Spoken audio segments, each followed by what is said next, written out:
Of Indiana against the defending national champion Wolverines of Michigan has won the toss, and they have deferred. Andy Payne is set to kick it deep.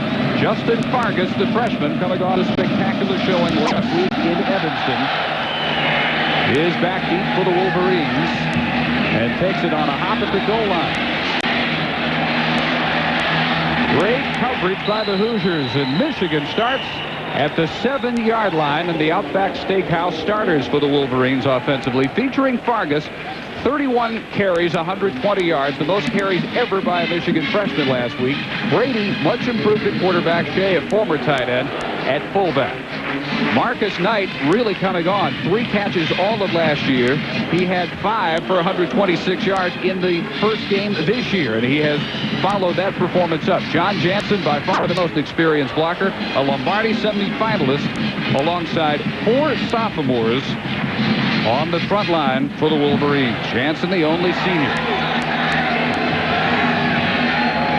Wolverines go offset eye and motion Shea, the tight end. First carry of the day for Fargas for a couple. The Indiana defense will line up this way. Damian Gregory benefiting from a lot of double teams, given Ogunlia right next to him. Last time we saw Damian, he had 3 sacks against Michigan State quarterback Bill Burke. Zapp and Williams also on the Hoosier front 4. Jabbar Robinson, 4 interceptions, 63 tackles, the busiest of their linebacking crew. And they officially give Fargas 1 yard on first down. Brady ready to go to the air. And Ty Streets had it, and then had it jarred loose by Justin Smith. Justin, part of the secondary for the Hoosiers, also featuring O.J. Spencer, who has 3 picks and is playing for the injured Maurice Tucker at one corner. Tucker not available after an elbow dislocation a couple of weeks back. Curtis Randall, Antoine's brother, at the other corner. And Dave, right now they've brought in Yeldell, number 20. They've taken out Brad Gassina, number 58, an outside linebacker, and they've gone to their nickel package, which they'll play anytime they're successful on first down, and especially if they're successful first and second down. 3rd and 9, and Brady has to get that one off in a hurry, and incomplete intended for Aaron Shea.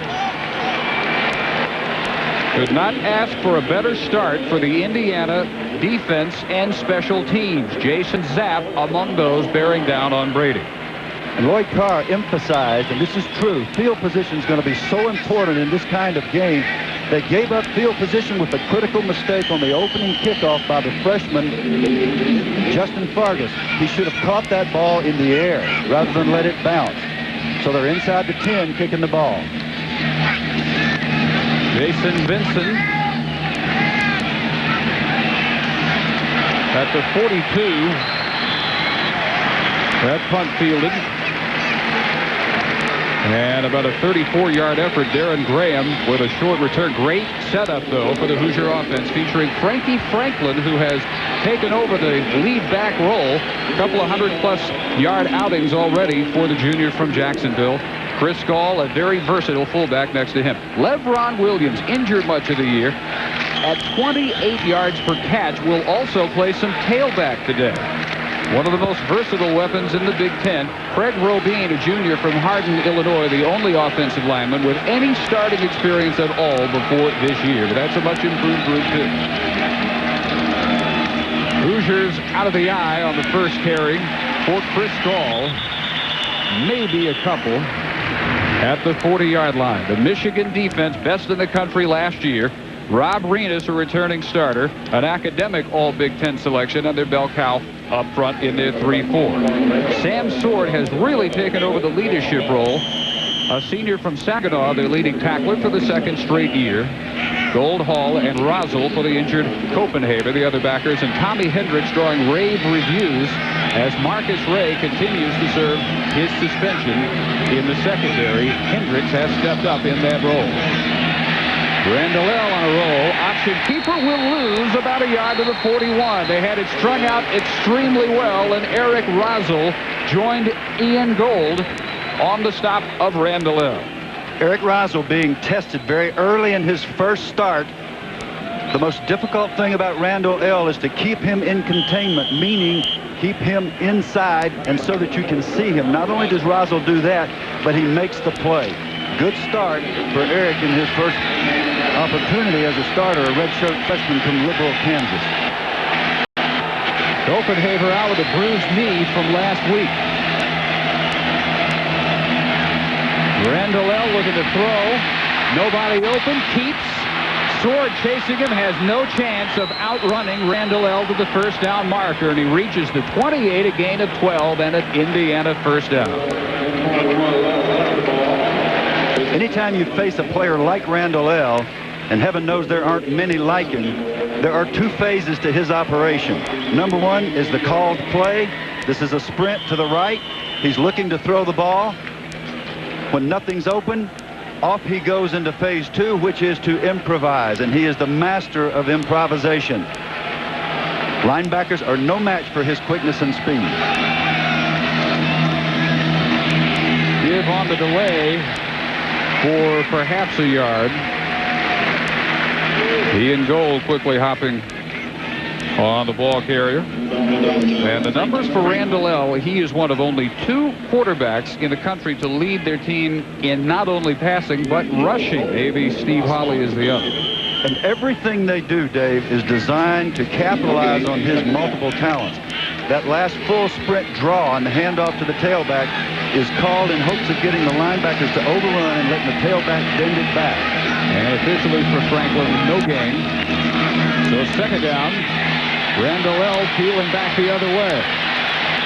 James Hall bearing down on him, and he floats that one into the tuba section, and it will be third down. That landed in the third tuba to the right. I hope that guy didn't have his mouthpiece up to his mouth. It is more fun to watch Randall and you just have to wonder, where does the energy come from to maintain this kind of pace all day long? But he can do it. He's already taken one sharp hit today on the first play from scrimmage. He'll absorb hits on most plays as he runs the option and as he sprints and runs and improvises.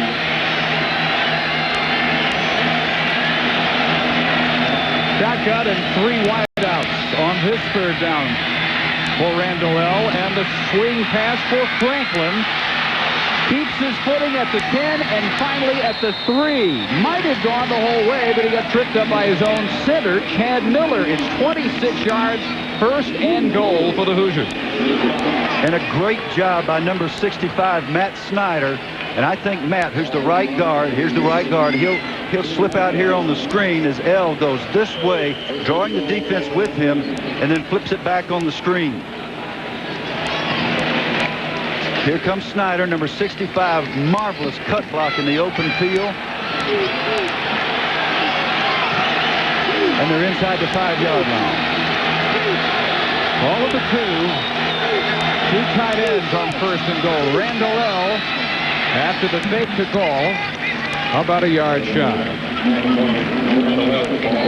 He in goal, the junior from Belleville, Michigan, with first contact. And the Michigan defense so far this year has not turned away anybody inside their red zone, and Indiana has not been turned away inside the 20. Indiana is 18 out of 18 in the red zone.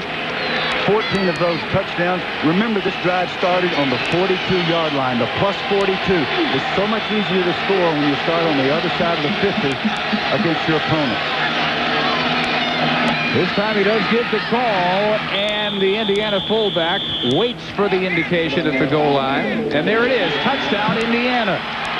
Tough to keep Chris Gall out of the end zone. Number 40, a former walk-on, is a complete fullback. He blocks, he runs well, he catches the ball well. He's a team leader. Chris Gall with the first touchdown of the day. His 7th. And Indiana, after everybody lined up to the near side, now ready to go with Andy Payne's point after attempt, or so we would expect. They do kick it, and it's 7-0 Hoosiers. Chris Gall with the first score of the day for Indiana. And a team that has been blasted year after year by Michigan has the early upper hand on outstanding field position after the short punt by Michigan. And Andy Payne set to kick it for the second time. And again, Fargas, who made a poor decision on the opening kick, is back deep. This is fielded, though, at the 23 by Tate Shansky, one of the up men. Wolverines start off in much better shape here after an 11-yard return, and there is a penalty marker down.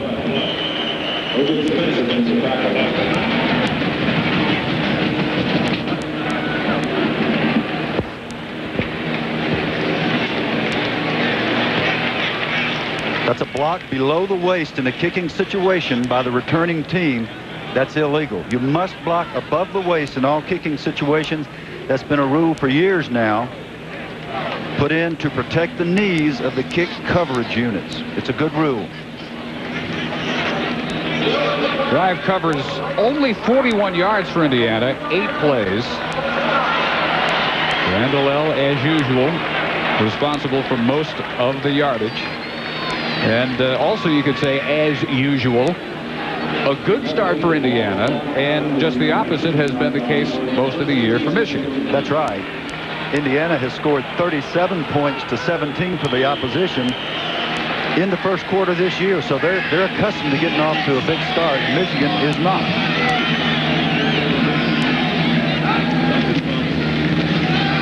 Fargas tries unsuccessfully to turn the corner on O.J. Spencer.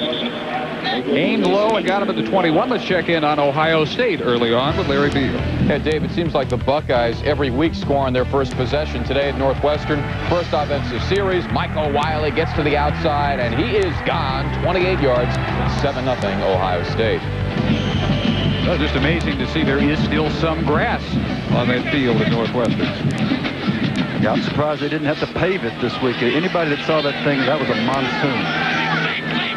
Players loved it, though. That's a great time playing in that slot. Michigan enjoyed it a little bit more than the Wildcats. Nice catch on the out at the 37 by Ty Streets, and that's good for 14 yards as we check in down low with Dave Ryan. Well, guys, you can imagine quite a bit of jubilation on the IU sideline after that touchdown run. High fives all around. Well, guys, you can imagine plenty of jubilation on the IU sideline after the touchdown run. High fives all around, but not overdoing it.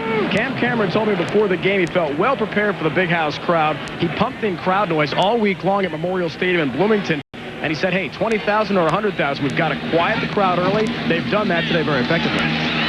Fargas lowers his shoulder and is held to a gain of 1. Plugging the middle that time, Tony Brown, who has taken over the weak side linebacker starting role from Devin Schaefer.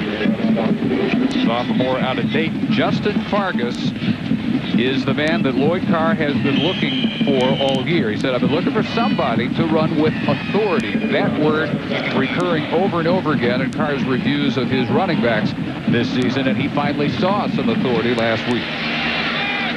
They handed to him 18 times in the fourth quarter alone. Brady with a short toss for Streets. And at the 44-yard line, Spencer and Justin Smith with the stop there on the Wolverines' leading receiver. Very clear what the plan is for both teams right here. Tom Brady is going to be forced by Indiana to keep drives alive in a situation precisely as we see here, 3rd and 3.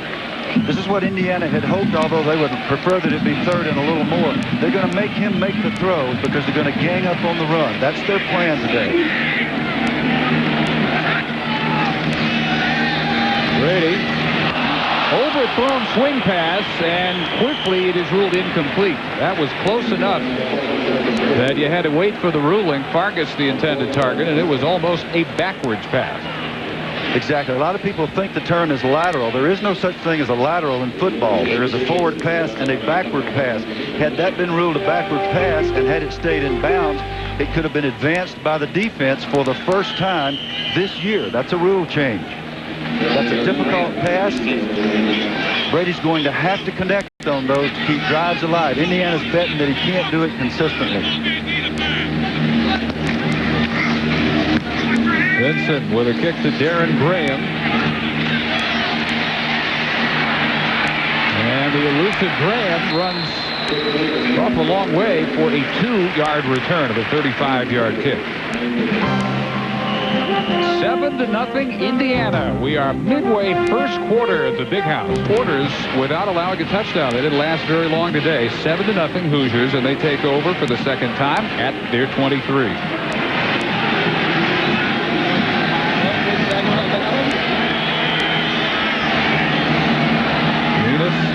Got back in time. That's a nose tackle. This is an audible. Randall L. Clinching has yet to pitch on the option, and Randall L.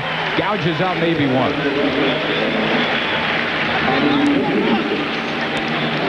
Actually, that's the first option that's been called by Indiana in this game. Don't expect to see any from Michigan, although they may decide to give it a shot. Sam Sword, number 93, is the inside linebacker and the captain of the team. Big guy. He's jacking around up here. He's the one that gets the audible called. The option is the answer to the rundown blitz that Michigan was attempting. Right the other way. First option pitch, fumbled, and ruled down.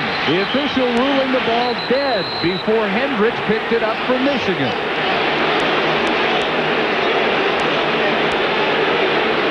Hendricks thought he had himself a tying touchdown, but as soon as it hit the ground, it was waved dead.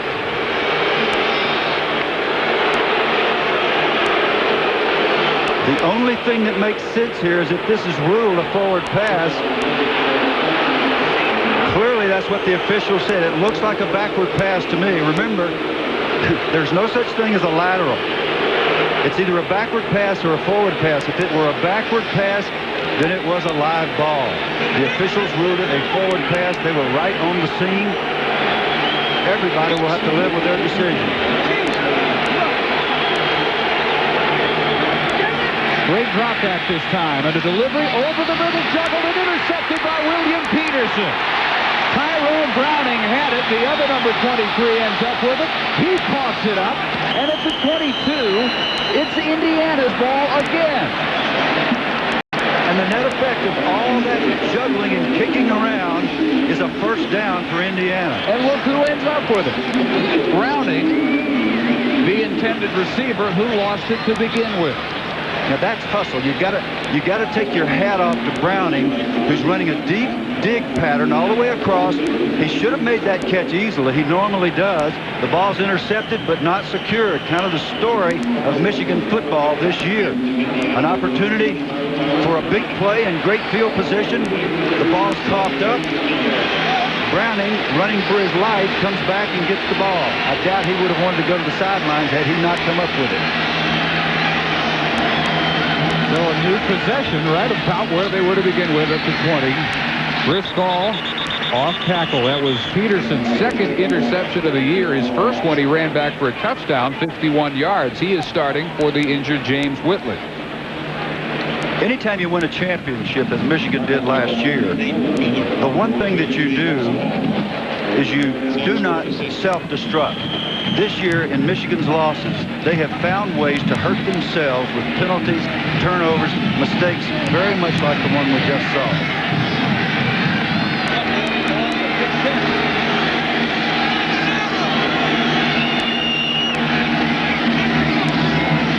Randall L. option short side, keeps right through the secondary. And an Indiana first down to the 36. 14 yards for Antoine Randall L. Now, the last part of this play is an upset. And the reason I use the word upset, I use it literally and figuratively because Randall L. fell down all by himself. It normally takes several people to get him on the ground. The marvelous athletic ability, the pirouettes, the turns, the cuts, exciting to watch a runner that can get parallel to the ground and keep his feet. Unbalanced formation here. Gall. Indiana trying early and often to establish the fullback up the middle. Michigan, in the non-conference portion of the schedule, of course, took on two of the better teams in the country, Notre Dame and Syracuse. And in conference play, the numbers much improved, but really, the competition isn't. Bob Reedus, mainstay for defensive coordinator Jim Herman, last year winner of the Broyles Award as the top assistant coach in the nation. Randall Elligan keeping up the middle, should be close and have the first at the 46 before he's hit by Danny Jones. Cam Cameron is such a clever coach. He has a variety of weapons. This is an old LSU play, really from the late 50s. With the fake to the fullback, they're in an unbalanced formation. The fullback is going to have the ball faked to him. Here, Randall L. is then going to follow him directly up the pipe where there's a vast opening. Now, the one thing you can't say for sure when number 11 is on the field is whether or not that play was intended. It looked to me as if it was, but he may have made it up on the spot because he has such remarkable peripheral vision. Already 6 carries for 38 yards. Michigan's worst fears so far being realized. And again, Indiana starts the series with the fullback carrying up the middle. Gall brought down by the defensive tackle, Eric Wilson. Indiana is among the top rushing teams in the Big Ten this year, coming from essentially nothing a year ago. They've already gained more yards this year than they gained in all of 1997. And the fullback is going to be a featured part of the offense today. And the reason for that is that Michigan will have obviously prepared for the double option. And fullback should be a weapon as the game progresses. Out of the eye on second down. Frankie Franklin with a big hole. Cleared on that left side by his fullback Gall, and another first down pickup of 15 yards before the tackle applied by Andre Weathers. This is just outstanding blocking by the left side of the Indiana offensive line and their big tight end. Sterling Menser, number 88. Pika Elisara with the lengthy hairdo. Chris Gall, as always, number 40, out there leading. They just flipped those guys at the blue shirt zone. They asked Gall to do a little of everything, and he comes through. In and out of the hands of LeBron Williams. Wouldn't have had much yardage at all. Well covered by William Peterson. LeBron Williams missing a couple of games because of an ankle injury. This is a guy recruited as one of the top running backs in the Midwest, a parade All-America. They're convinced that he can play both tailback and wide receiver. Yeah, Cam Cameron said a startling thing to us yesterday, Dave. I know you remember. He said this guy is going to be just as exciting as Antoine. And we all sort of held our breath and rolled our eyes. But he has that kind of potential.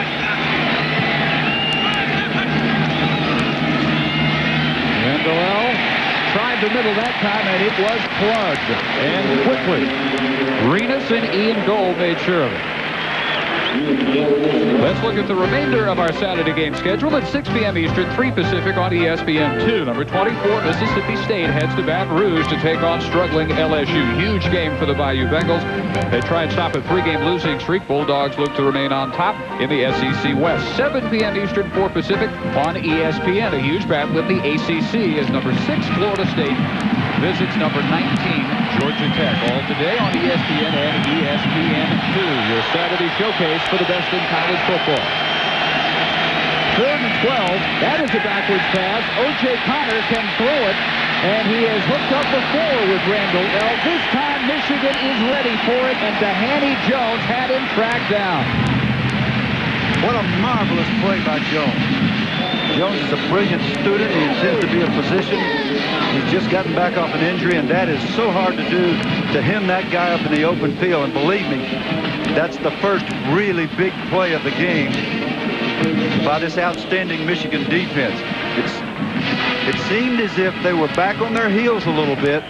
Jones hangs on the backside, which is his responsibility, and then his athletic ability allows him to make the great tackle in the open field. That play worked with those same 2 for a 51-yard score at Cincinnati. They tried it again, different results here. Drew Hagen's punt trickles into the end zone from 37 yards. Michigan, after the touchback, will have it at their 20. With a minute 14 remaining in the first. 7-0 Hoosiers. 3 wideouts take over again at their 20. Trailing 7-0. Takes the targets. Brady buried before he can get rid of it deep. Jason Zapp right up the middle, all over Brady. Now, one of my favorite names in football. How about a defensive lineman named Zapp? All you got to do is call his name and ask him to duplicate what he's supposed to do. This is a swim move. Boom. Arm over, grab, swim, so-called, because it resembles the crawl in the swim move. Really good athletic ability. Vargas with the toss sweep, and back he goes. Slung all the way back inside the 5. Devin Schaefer splitting time at the weak side backer with Tony Brown. Let's go down to Dave Ryan. Well, David, Bill, Michigan's theme this year is possess the ball. That's what offensive coordinator Mike DeBoer is trying to accomplish. But even though the Wolverines have held the ball an average of more than 4 minutes less per game than their opponents, Coach DeBoer said that's not the key problem. He's more worried about consistent performance with the ball. Now, last year they were first in the Big Ten. This year they've gone a 10th in time of possession. Not a good first quarter in terms of quality of possession or length, David, Bill, in the first period. Doesn't end on a very positive note. Time runs out in the first, and Lloyd Carr and the Wolverines trailing 7-0. Upset-minded Indiana has quieted 100,000 plus at the Big House. Arnett, Bill Curry, and Dave Ryan. 7-0 really, Bill, doesn't show the length of the domination that we have seen from the Hoosiers so far. No, they have just been beating Michigan to the punch on both sides of the ball. 3rd and 21 for Brady. A lot of time, but hit as he delivered, intended across the middle for David Terrell, and they will again, for the second time already, have to punt it out of their own end zone. Zapp again coming with pressure against Brady. And why did Zapp have time to get the pressure? The same reason this time as the time before. Indiana is confusing Brady with his reads. They're lining up in 2 deep, rotating to 3 deep. They're varying their coverages. They're not just playing man coverage, and it makes it difficult to make good decisions. Reeves at Vinson's back this time. Graham retreats. Bad decision. Cost him about 10 yards.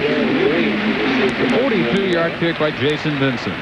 On the sack just prior to the end of the first quarter, Yeldell right here, number 20, Greg Yeldell, is going to rotate up. This is a 2-deep look. Watch him start up. As he starts up, he's going to the strong safety position. Then Mike McGrath, the free safety, is rotating to the deep middle.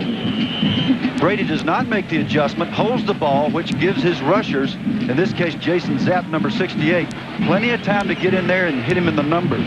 Indiana is winning the battle of wits.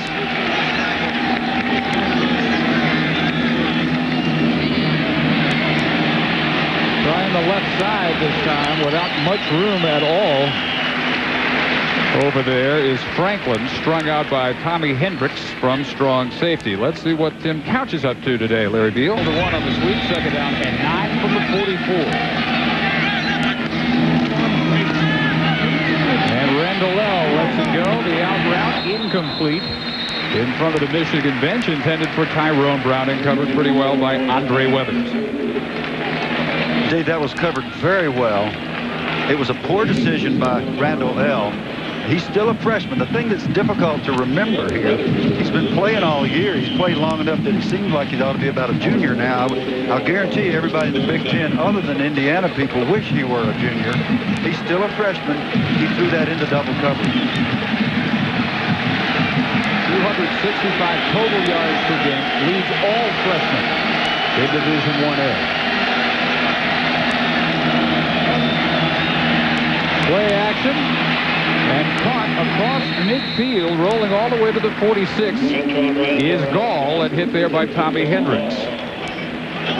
For some reason, Cam Cameron has seen something in the Michigan defensive structure such that he's lining up in an unbalanced line. This receiver is covering this tight end, meaning they're both on the line of scrimmage, which means the tight end is not an eligible receiver, and they're working their offense from unbalanced. And they're going to go for it on 4th and less than 1. And no chance. Hendricks and Sword made sure of it. And that's a demonstration of the physical dominance that Michigan is capable of producing. And I think the Michigan coaches have been frustrated this year because they feel like they're not getting that kind of execution on every snap. And I think today is a perfect example. They're on 4th and short. The tough guys from Michigan stepped up. Sam Sword's been an outstanding leader on this defensive unit, and they produced the desired result. Michigan finally creates its own first break of the day after gifting Indiana with terrific field position after an aborted first possession. Now maybe a little life on that Michigan bench, and they take over just across midfield with 13:23 in the second quarter, and Indiana on top of an underdog in a mood to gamble today, and that one blew up in his face. Yeah, that was really a poor field position decision. You'd much rather have Michigan down there around the 10-yard line. I did not like the call. Michigan with a reverse. Marcus Knight takes it from Fargus, and Indiana has it bottled up perfectly. Maybe 1 yard, if that, and Devin Schaefer in on another stop. An opportunity to kick the other team deep into their own territory existed here, 4th and short. And rather than give Michigan the ball at the 50-yard line, Indiana takes the gamble and does not kick them deep. And so they get the ball at the 50-yard line. Rather than do that, I think they should have punted the ball. No chance on that one for Franklin. Anthony Thomas in for the first time. The swing pass runs over the first tackler, Greg Yeldell, and they will give him the 45-yard line. Friday night fight. So far, the Indiana defensive strategy is working. They're shutting down the run. Brady's not making enough good throws to keep the drives alive. Well, tripped up after given a world of time to find somebody, and he couldn't find anybody. And Mike DeBoard in the middle of the coaching box for Michigan got to be a lot more frustrated than he looks. He has to be. Well, he looks pretty frustrated to me. And Michigan has to be incredibly frustrated. I know that they felt they could capitalize on that field position, and they have done absolutely nothing. And the gamble and loading up against the run is working for Indiana. 4th punt already for Jason Vincent. They're battling the sun a little bit. Lets that one take a sideways bounce at the 13. 35-yard kick by Vincent. 11-18 first half, and Indiana still 7-0. Not a very happy spot to be in at the moment, but they've got the Hoosiers bottled up at the 13-yard line. And Randall L. trying to be heard audibleizing on first down. And it's Franklin off tackle, stopped at the line of scrimmage. Let's go to Dave Ryan with one of the all-time Wolverine greats, Anthony Carter. Dave? No question about that, David. It's homecoming. Lots of famous alums are here for the Wolverines. Anthony Carter, a 3-time All-American and 2-time All-Big Ten player. Tell us about the 1979 play against Indiana. We saw the Jumbotron scoreboard a moment ago. 7 seconds left. You win the game for Michigan. Well, I had no idea that the ball was going to come to me. Unfortunately, John had other expectations as far as that play, and looked off and ended up hitting me across the middle on a deep post. And unfortunately, I ended up scoring a touchdown. But it's a play that people never let it live down. So unfortunately, it seems like yesterday. But hopefully that we can win this ball game today. That's the most important thing right now. Great play from Randall Albert. Tell us very quickly, Anthony, what are you up to now these days? Well, just taking it easy, playing a lot of golf back at home down in West Palm Beach, and that's about it right now. Just taking it one day at a time. Great to see you. My pleasure. Guys, back upstairs. I like to see him race Antoine Randall L. 41 yards for Antoine. Indiana has quieted him again. They were loud, and now they have gone silent again as Indiana races to the 46 of the Wolverines. Well, Chris Carter was a great player. I think he would like some time to work out before he raced Anthony Carter. I'm sorry. Chris, another great player. Anthony would like a little time to work out before he raced this guy. Play action. Randall L. buying time, going to keep it again. Ian Gold meets him at the 40. Well, you may think you have Randall L. bottled up, but until he's actually on the ground, you really don't. Now, we can talk all day about how exciting Randall L. is, but you got to see these things to believe it. Watch the change of pace. Look how many more yards he gains. Good job by Patman there. Patman did a good job to get him out of bounds so he didn't go the distance. Here he comes again the change of pace. He might cut back, maybe not. Ian Gold, one of the most competitive players on the Michigan team, makes the play. Quarterback draw all the way for no gain. And that is about all you can ask of a defense against Randall L. James Hall brought him down right at the 40. Wow. 102, mostly Randall L. to -8. And for Justin Fargas, coming off his great showing a week ago, 4 carries, 2 yards. Yeah, Michigan coaches, and I believe with them that Fargas would come out here and have a big day from the very beginning. That's just not happening. Well, either Chad Miller or Rob Renas will get flagged here. Yeah, this is a tricky deal. The officials will have to talk it out. The umpire knows what happened. Right now, he's conveying that to the referee, the guy with the white hat. That's Bill Lamonier. Prior to the snap, encroachment, defense, 5-yard penalty, first down. Now, people are booing, but the rule says if the defense goes into the neutral zone, which constitutes encroachment, and then the offensive line moves, the penalty is against the defense. That was a correct call. The Michigan defense, Bill, on first down for Indiana, allowing 0.7 yards per first down. On third down, they're averaging 10 yards per play. On this first down, actually one of the better gains, Randall L. squirts to the 31 for about 3. The new issue of ESPN magazine is on newsstands now. The latest on former heavyweight champion Mike Tyson in the cover story, as well as news from the college football gridiron. Quarterbacks Cade McNown and Antoine Randall L. among those you can catch up on. ESPN magazine, pick it up at local newsstands now.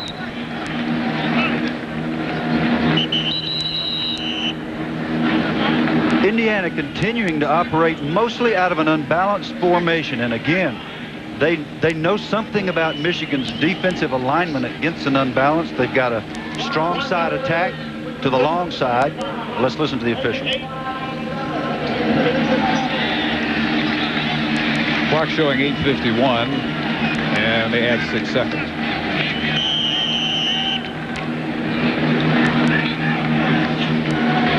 The unbalanced formation is giving some sort of alignment to Indiana that they prefer.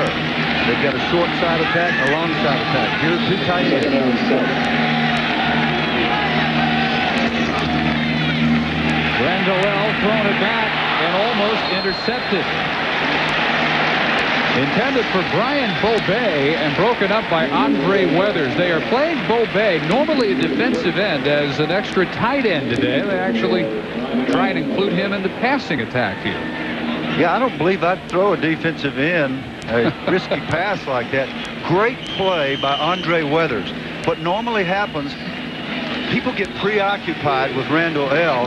So DBs start running around and not playing their responsibility. That time Weathers was right where he was supposed to be and almost picked that off. On 3rd and 6, pump fake, Randall L. sacked at the 35, Dhani Jones, who we weren't sure we would see today. He was listed all week as questionable after hurting a knee against Iowa. Dhani may be one of the few people out here with the same kind of athletic ability that Randall L. has. This is the second time that Dhani has gotten him on the ground. First time in the open field. This was not quite so difficult. Michigan does not have a deep man. Drew Hagen's going to try and pin this one. After they dropped the ball all these times, I can see Lloyd may not put one back all day today. Let's just go risk-free wide open. Yeah, they're going to take a delay. Oh, I guess not. Well, Hagen hangs it up high and short. And it is going to be ruled dead at the 6. Can't do it much better than that. 29 yards on the punt. Michigan again with horrible field position, trailing 7. Doubled up again. Seems like they've been playing this entire first half near their own goal line. A couple of times they've had to punt out of their own end zone, and they start at their 6. Indiana very fortunate when they didn't punt and got stuffed on 4th and short that didn't cost them. Wolverines have averaged 0.4 of a yard on first down. They've got Brady out of his end zone, hitting the tight end Jeremy Tooman for the first time today. And maybe their best play of the day. It goes 20 yards to Tooman. Whoa, the big man, Tooman, is playing more physically. Look at the Michigan possession chart. Look at the results. Punt, punt, punt, punt. A first down this time. One of the objectives that Mike DeBoer, the offensive coordinator, had was to get the ball to Tooman. Tooman is looking up defensive backs this year across the field. Nice control. And he doesn't try to make anybody miss. He wants this guy to think next time before he tries to tackle. Anthony Thomas taking a turn again for Fargus at tailback. That may lose a couple of feet. Jabbar Robinson, the middle linebacker, the leading tackler for the Hoosier D. Jabbar Robinson had a game this year in which he made 18 tackles against Kentucky. He had 2 interceptions. One of the best games that an Indiana linebacker has ever played. He's a Butkus Award candidate, and he is a marvelous football player. And in the scheme that Indiana plays, with 5 down linemen essentially, in what's called a bear-type front, he has to make tackle after tackle. That's his job. This is a timeout with 7 minutes and 7 seconds in the second quarter, and a 7-0 Hoosier lead. Was the player shaken up, and Indiana charged with a first timeout. 7:07 to go in the second quarter. I think you and I are in agreement that this is the quietest 100,000 people gathered in one spot maybe have ever been. 111,000, Dave. A new expanded stadium and all this beautiful stuff here. I think they are stunned that this Indiana team, to use an old football phrase, is flat out taking it to the Wolverines. They're jumping on them like a gnat on homemade ice cream, and I know you've seen that plenty. Oh, way too often. Who hasn't? Second down and 11.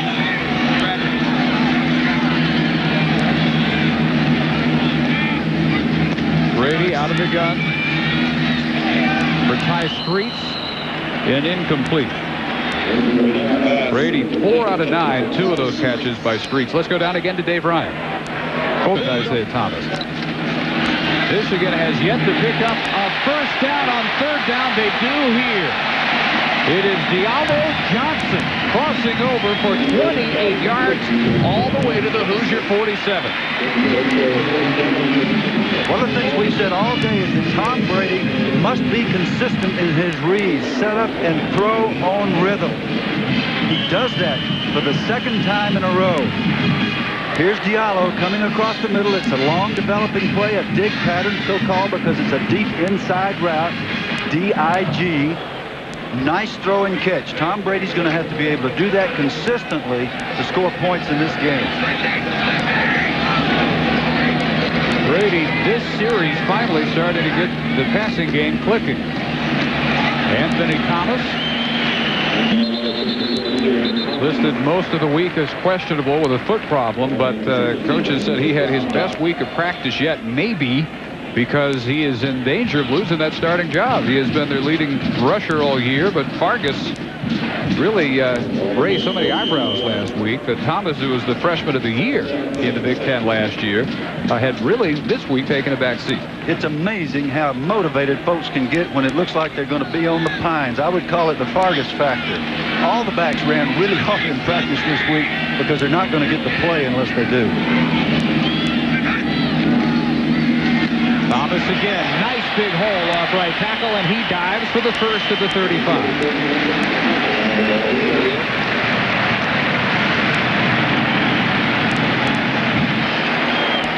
Really fine running by Thomas, but more importantly, good blocking up front.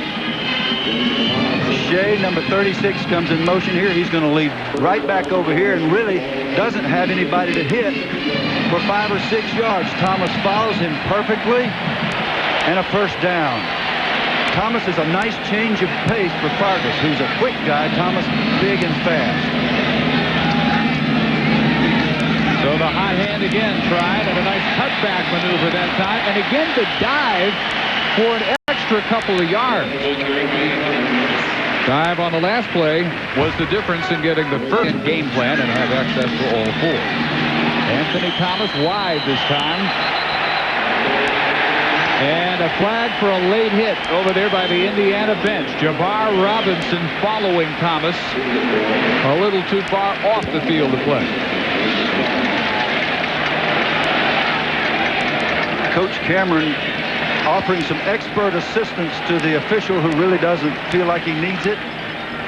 Anybody who's coached knows that those guys don't always appreciate our assistance or anybody else's, and that is a late hit. I don't think Robinson meant to intentionally do that, but he was well out of bounds. You just can't make mistakes like that. It's 15 yards. 15 yards is the equivalent of 1.5 first downs, and you don't want to give them away to a team like Michigan that is now waking up, surging. You don't want to do anything to encourage him. You'd think that out of the corner of his eye he would spot the bass drum about 3 feet away, and that'd be a hint at least that awful close. You might be time to slow up. That football's still in that tuba over there. So Michigan from the 13 of Indiana. And again it's Thomas. Couldn't break the tackle at the line of scrimmage. Applied by Greg Yeldell. Let's go to Larry Beal. All right, Dave, Kentucky trying to upset Summons not so pleasant memories for Michigan fans last year. The near miss would have prevented Michigan from sharing the national title with the Huskers. This pitch for Walter Cross, and in the end zone, it is picked off for an Indiana touchback. Walter Cross let it fly, and it was Greg Yeldell, the national high school triple jump champ, who leaped for the interception in the corner of the end zone. On a play like this, it is middle linebacker whose job it is to pressure the passer, whether it's a quarterback sprinting out or whether it's a back getting a pitch. He's going to throw this football. Jabbar Robinson knows that. He's got to try to get up in here and get in his face, which is exactly what he does. Forces the poor throw because the man was wide open in the end zone. I don't think that was a good play call in that situation. You don't want to give away your opportunity to score 3 points at least. Ty Streets is standing alone, but that's not a veteran passer. That's Cross, number 8, throwing the ball, a true freshman who got hit in the mouth as he was doing it. Another big play by Jabbar, who made up for his previous mistake. Randall, little agility to keep his footing, and that one nowhere near his target, Sterling Mincer. That's a very surprising play call by a Michigan team that had done well with their usual mixture of power running and intermediate passing. They were doing well, but I know what the staff was trying to do. Mike DeBoer felt like he needed to come up with a spark, get the ball in the end zone, not just settle for a field goal. I don't agree with the strategy. I understand it, but there's a tremendous risk when you let a back throw the ball down in scoring territory, and he's not accustomed to doing that.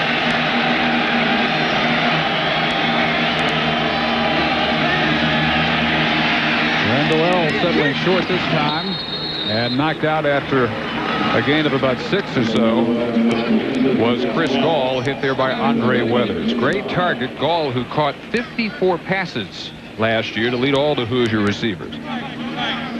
Chris Gall, another one of those outstanding players that began the program as a walk-on, earned a scholarship, and just is a major contributor. Captain of the team, outstanding student.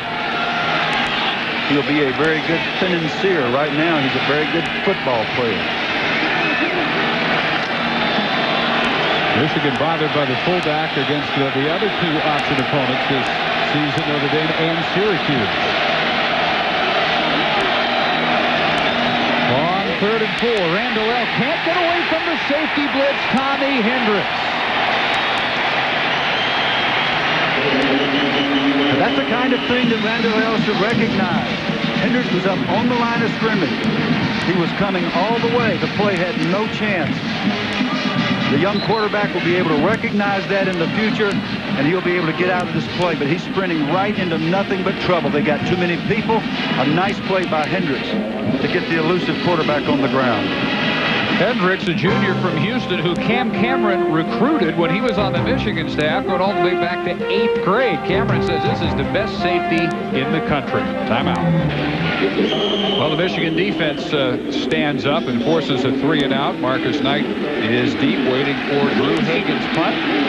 Big trouble this year that Michigan's had is catching punts. They dropped 5.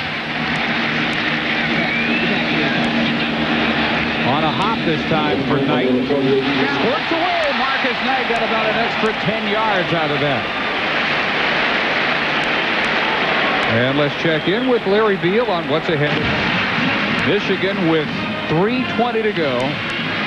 2 timeouts. Again, great field position.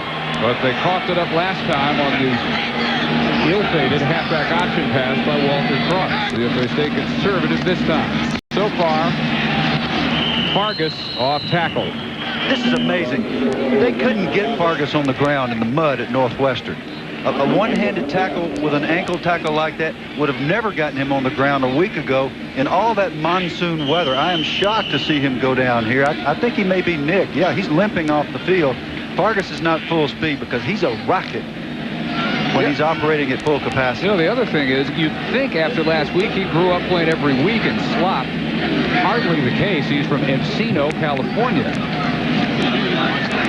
Brady on the short out. David Terrell ruled out of bounds at the 31. One of their prize freshman recruits out of Richmond, Virginia. All the recruiting services that didn't rate David Terrell, the top wide receiver in the country last year, rated Marquise Walker, number 4, another car signee, as the top in the country. And they got both of them, along with a whole stable of outstanding backs.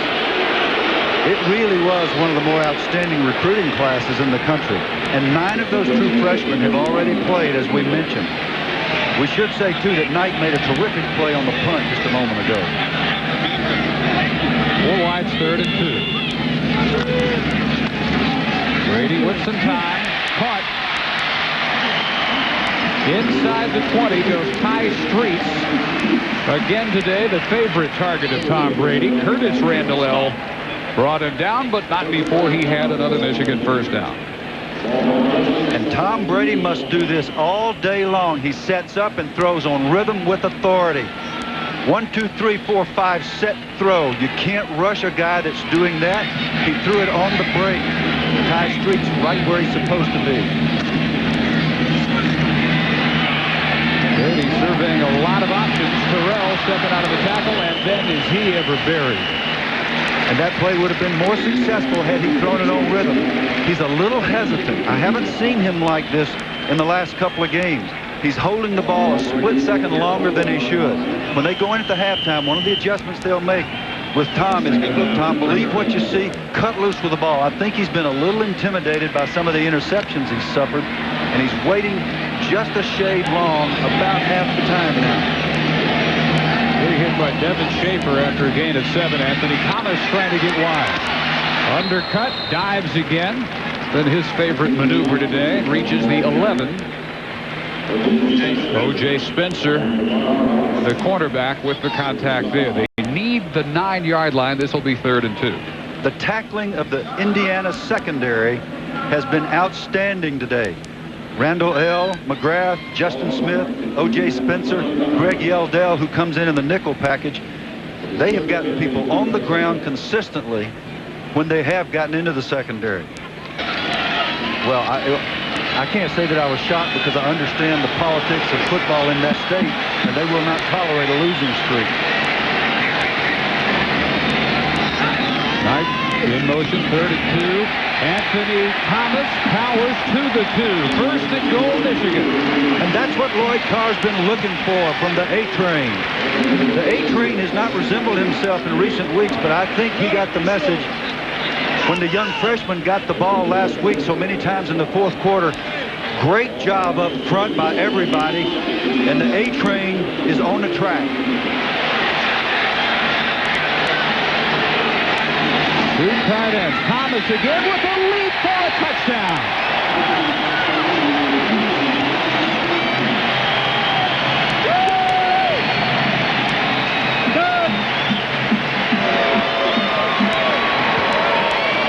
may need a new nickname. How about Airborne Anthony? Airborne Express. Well, Ray Jackson, the injured fullback's the guy that gives out the nicknames on this team. And A-Train looked pretty good, but maybe Airborne A-Train, if you can sort of visualize that, that's the hardest I've seen him run. Jay Feely to tie it up. Anthony Thomas, 5th touchdown run of the year for the sophomore out of Winfield, Louisiana. Freshman All-America, Big Ten Freshman of the Year a year ago. And those guys up front are the men that make it happen. Steve Hutchinson, Jeff Backus, David Brandt, Maurice Williams, John Jansen. That's how that happens. That is movement. That's wedge blocking, just coming together. The whole line of scrimmage moves backwards. Everything moves into the end zone. So, yes, we give credit to the backs when they dive like that, but they have a place to dive only if those big guys drive the defenders into the end zone. Great offensive blocking. Well, the short punt and the fine return by Knight set up a drive that only had to cover 37 yards. Brady perfect on all 3 of his passes on that drive, though, and Thomas finished it off to tie it up with 1:15 in the first half. Well, we'll see what kind of shape Randall L's shoulder is in with time for one more series. Indiana was, yeah, excuse me, Dave, but Indiana seemed to be in complete control of this game, but Michigan's superior strength in numbers and sheer talent has taken over the game here late in the second quarter. Aiden Epstein, a freshman from Cardiff, California, handles the kickoffs. He has gone away. He sent one all the way through the goal post earlier this year. And that one he angles out perfectly for the touchback.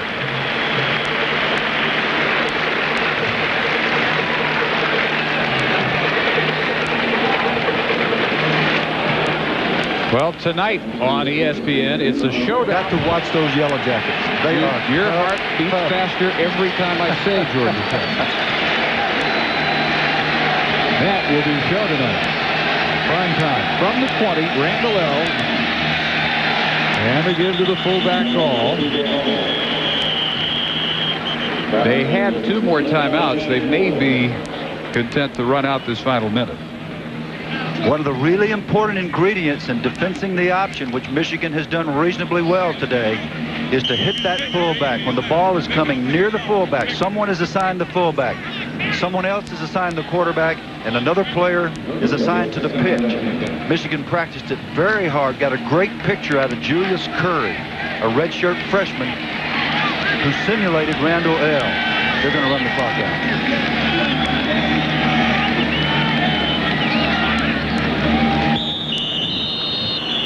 Curry's not even a quarterback by trade. He is a strong safety, being redshirted this year. But we talked about with the Michigan staff what changes they would make, having struggled against the Notre Dame option, the Syracuse option. To a man, they said we're better prepared because Julius Curry did such a great job imitating Antoine Randall L. And they actually went full speed and allowed the scout team linemen to cut block against their linebackers, which is almost never done. Indiana led most of the first half. Anthony Thomas tied it late. And on Michigan's homecoming, it's 7-7 in Ann Arbor as we send defense in the first half. Epstein, just as he did with his first kick, unreturnable for Darren Graham. So Indiana ready to go from their 20. And again, 136 to 122 in total yardage. The rushing comparison is what is no doubt the biggest surprise. Not that Indiana has 93, but that Michigan has only 29. That just means that Indiana's defensive strategy has worked to near perfection. With the exception of the last drive, they've been able to bottle up the Michigan running game, force Brady to have to keep drives alive. He only began to do it at the end of the second quarter, and we'll see if that can continue. Ball and Franklin in the eye behind Randall L. Both wideouts right side. Randall L, before he can pitch, is buried at the 14. It has been a big game so far for the busy inside linebacker, Ian Gold. Sprained an ankle against Notre Dame, missed 4 games, and came back with 12 tackles at Evanston last week to lead all the Wolverine defenders, and he has 9 already today. They call him Gold Rush, number 20, Ian Gold. Again, an unbalanced formation. The option is into a set in which they were outnumbered. Too many blue shirts over there. Probably should have been changed by Randall L. Franklin hit for a loss. Eric Wilson this time. And you don't think the Michigan defense is aroused. That late score has a whole different feeling in the big house. Well, they've gotten accustomed to keeping people out of their end zone. They've given up a grand total of 5 field goals in the last 12 quarters, with the exception of the 1 touchdown that Indiana scored. And Jim Herman will be happy to know that it has aroused the troops.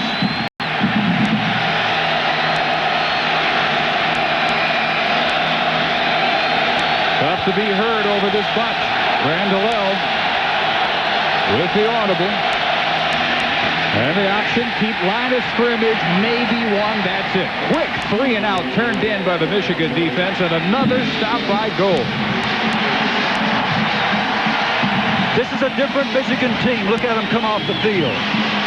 I haven't seen them like this year. In none of the films that I've studied have I seen a team from Michigan this year this emotional. Looks like they got 85 different guys wearing those same jerseys.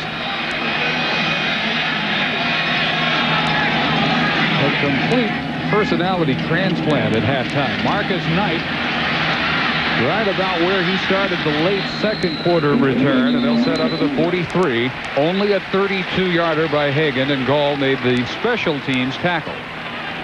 Down we go to Dave Ryan. David Big Key wants to see some turnovers, wants good field position. He feels confident about his defense in the second half. Play fake. Mark Campbell, second tight end for about 8 yards. His 5th catch of the year, the senior from Clawson, brought down by Sherrod Wallace. And a clever play call, getting an easy throw for Mark Brady. Either Campbell was going to be wide open or he was going to be covered, in which case Brady could have kept the ball being on the corner. And though he doesn't have great speed, he likes to tell people, look, I was a catcher, I'm tough. That one good for about 8. Motion for Marcus Knight. Anthony Thomas, huge hole in a race to the corner of the end zone, and he wins it. It's going to come back. It's going to come back. That was extremely well blocked, but apparently somebody got a hold of some jersey. Wonderful news if you're Indiana. Terrible news if you're Michigan. You must keep your hands in. Behind the line, guys. Behind the line.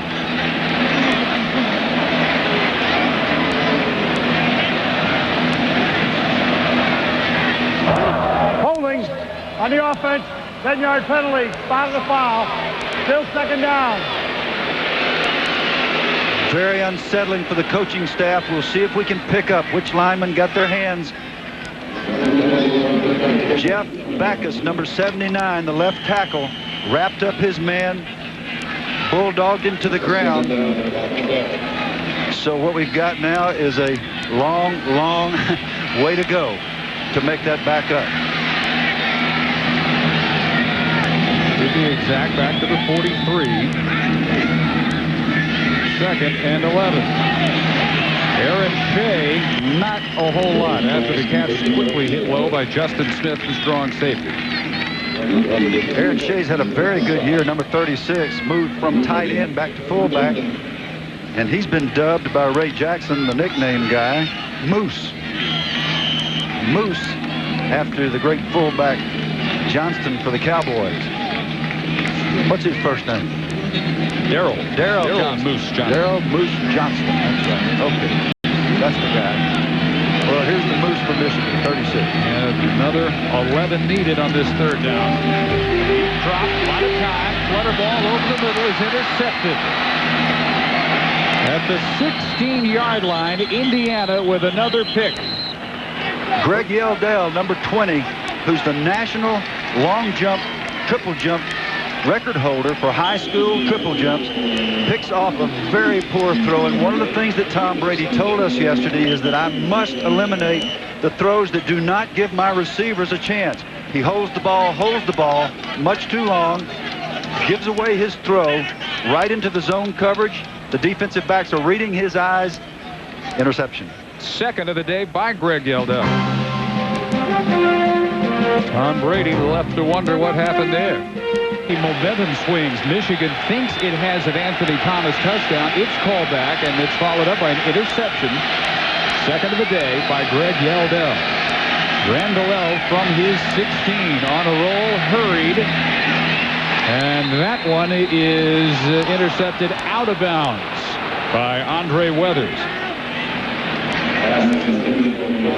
Yeldell's second pick, 15th by the Indiana defense, which leads Division 1A. They came in tied with North Carolina State with 13 in their first 6 games.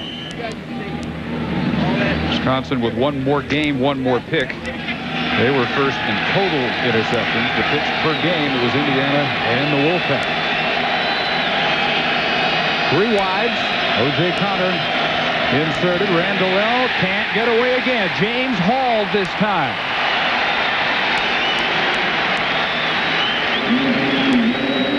One of the things that Indiana learned from their Iowa game was that they were going to have their quarterback hit every single time he came down the line to run the option, unless they handed it to the fullback a lot more. Here comes Hall. His job is to hit number 11 every time he comes his way to run the option.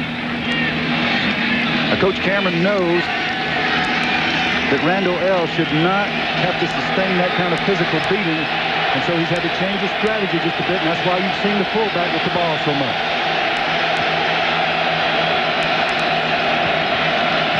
Draw play for Franklin, and he weaves out near the 20, but not near the first down marker. Ian Gold yet again on the tackle with Jake Preisinger.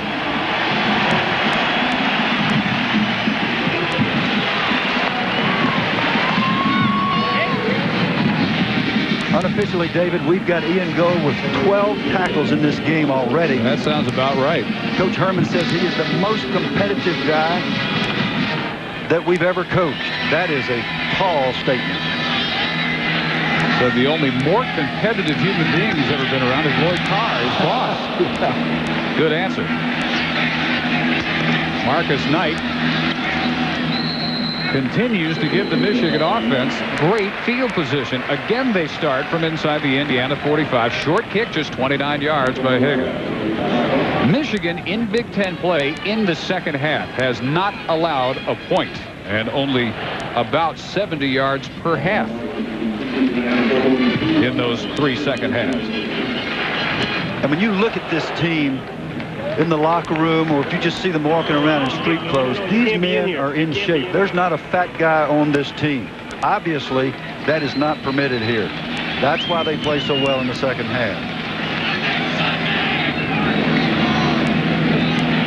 It has started to look like last year's group. One of the best in recent NCAA history. Brady slips and is dropped. For good measure, Adewale Ogunleye was there to keep him down, and that for Ogunleye, 24.5 sacks in his career. One more, and he has the Indiana career record. And he beats John Jansen, big number 77, right now. We asked John yesterday about Ogunleye, and he said, man, has he improved. He's so much more flexible. He's stronger. He's got multiple moves, and he used one or more right there. A very big play. Iron God. His name means Iron God. Vargas on the draw. Maybe one. Quickly stuffed by Damian Gregory. Big Damian Gregory, number 75, has been a factor ever since he got his conditioning. He came in as maybe a little bit of a chubby fella. Coach Cameron wasn't happy and promptly suspended him. He made his conditioning test, and now he's the most dominating interior lineman on their team. Helps play next to Wiley, who normally will draw the double teams, and Gregory making a habit of beating one-on-one blocking. Brady deep on 3rd and 18 for Streets. Makes the catch. Touchdown.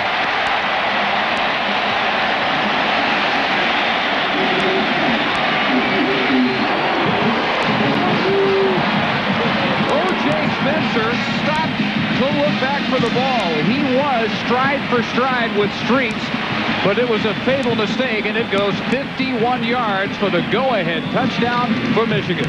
One of the few times that Brady's been able to catch Indiana in man coverage, and he certainly exploited them. Nice throw, great concentration by Streets. Spencer is insisting that there was offensive pass interference. The officials didn't see it that way. Back on the Jay Feely extra point, 14-7 Michigan. 5th touchdown catch of the year for the senior out of Madison, Illinois. Ty Streets, and a 51-yarder here to put Michigan on 14-7 Michigan. Up until about the last 5 yards of that deep ball, Streets looked like he was pretty well covered by O.J. Spencer. Well, there's a theory in man coverage that you do not look back for the ball. Some secondary coaches teach that just so that you don't lose that step. If you lose the step and the throw is good, the guy's gone. Epstein has not allowed a return yet today. What wind there is at his back, as long as that's the case, he's not likely to allow one. Tom Brady sees right now that he's got a chance, and he puts it up when his man Streets is even with the defender. Now, that is not a push. The hands were on the back, but there was no shove. The officials were correct. Brady's strictly business. Those cold eyes, every great quarterback has them. Ice water in the veins. He's rallying, and he's rising to this occasion. And O.J. Spencer, we're trying to figure out what happened. Hoosiers trailing for the first time. Go 1st and 10 from their 20 with Randall out of the gun. Room up the middle. Now turns to the side and is tripped up by guess who? Ian Gold after a gain of 3. Auburn minus Terry Bowden in action. Larry Beal, an update. Yeah, Dave, taking up the rest of the way. I'll tell you, Troy Edwards is one of the great football players I've seen in a long, long time. Motion by Browning. Wrong. Look at the huge hole up the middle. Inside the 30, it's Franklin. Finally steps out at the 18-yard line. Frankie Franklin, 59 yards before William Peterson finally came at him with an angle. This sort of thing just doesn't happen unless there's great work up front by virtually everybody. Chad Miller, the center, number 77. The guards, Matt Snyder, James Broyles. Everybody gets a block just right up in the chest of those defenders. Frankie's got plenty of room to run, and he takes full advantage of it. Certainly not what the Michigan defense envisioned for this time of the game. And he stays in there. They don't give him the play to take a breather. Randall will keep. And spun down inside the 15 by Ian Gold again. That's the type play that the Michigan defense last year just didn't surrender. You didn't break a 59-yarder against them. The only time we saw anybody do much against them was when Tim Dwight ran a punt back for 50 or 60 yards. Other than that, they just didn't give up big plays. You're exactly right, Dave. And 9 starters from that unit are back, but the guys they're missing, arguably the 2 most important. That's the Heisman winner, Charles Woodson, and Glenn Steele, their sack leader. That's some serious talent that they lost. They tried the fullback ball to the 13. And Rob Renas and Sam Sword, 2 of those returnees, combining for that stop. It's easy to say you only lost 2 men, but if you lose Woodson and Steele, you're talking about 30% of the productivity of a defensive unit. Those are 2 great players. Woodson, of course, was duly noted for his ability. Steele was probably underappreciated, but I thought he was one of the better defensive ends we saw all year. You take those guys out and look at the various other problems they've had with people being suspended and people quitting, makes it tough. Marcus Ray again having to sit this one out. The suspension continues. Randall lost his footing underneath James Hall as he tried to turn the corner. And once again, the reason for the ball being handed to the fullback so often is because people are beginning to catch up with the double option. The double option's being defined simply as having the option to run with the ball as a quarterback or pitch it. The triple option is going to be gradually incorporated into the Indiana package, meaning the fullback, then the quarterback, then the pitchback. So here's Andy Payne to try a 31-yarder. Jay Rogers, the holder. And he just does slide that one inside the left upright. Andy Payne, 9 out of 10 at 98. Indiana within 4 with 5:11 to go in the third. Forward as soon as the official marks it ready for play. Now. All right, they're going to disperse. Michigan disperses. And one would assume a regular kickoff.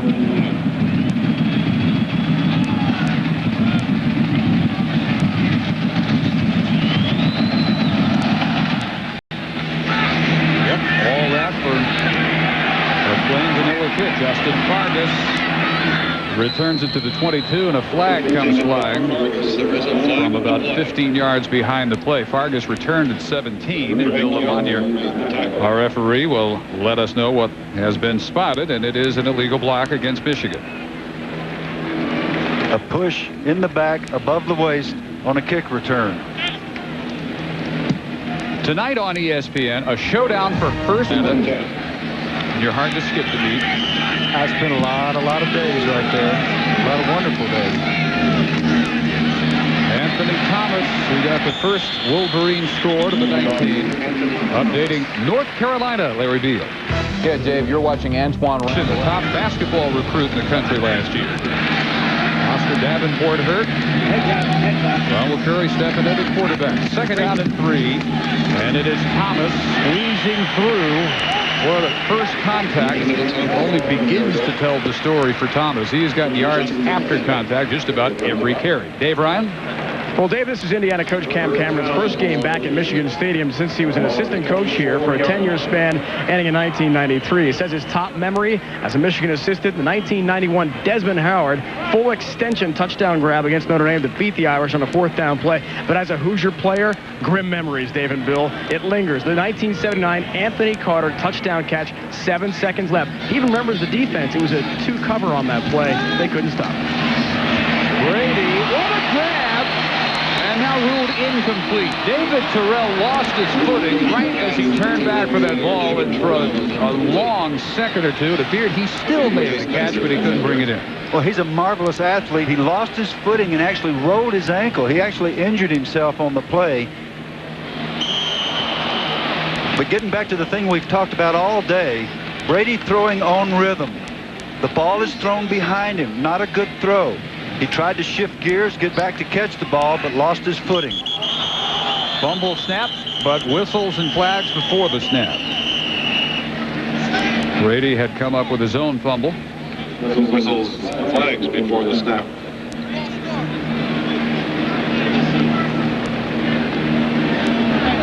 Prior to the snap, ball start, offense, 5 yards, still second down.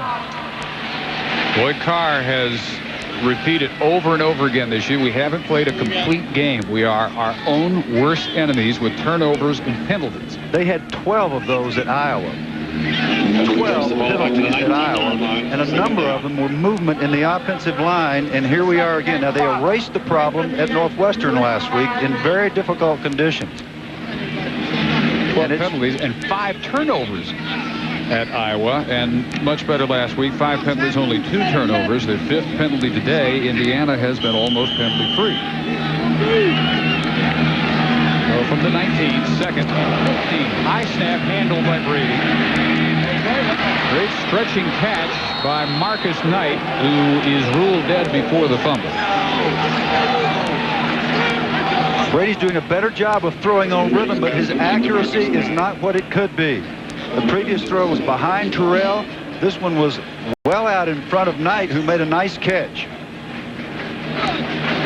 See if this call is correct. Did he have a knee down before or after the catch? I think this is a questionable call here. Nope, he was down. The ground cannot cause a fumble. When his knee hits the ground, the play is over. Good call by the official. Right, only the second Michigan letterman ever from the state of Alabama out of Sylacauga. Brady with all day, steps up, fires a completion for Streets in the first down at the 43. A 19-yard strike from Brady. Brady's gaining confidence both in himself and in his protection. We've been hard on Tom about holding the ball today, but frankly, he hasn't been protected well through much of the first half. A long developing dig pattern. Streets runs it to perfection. The throw is on the money. Brady on patterns like that looking much more confident.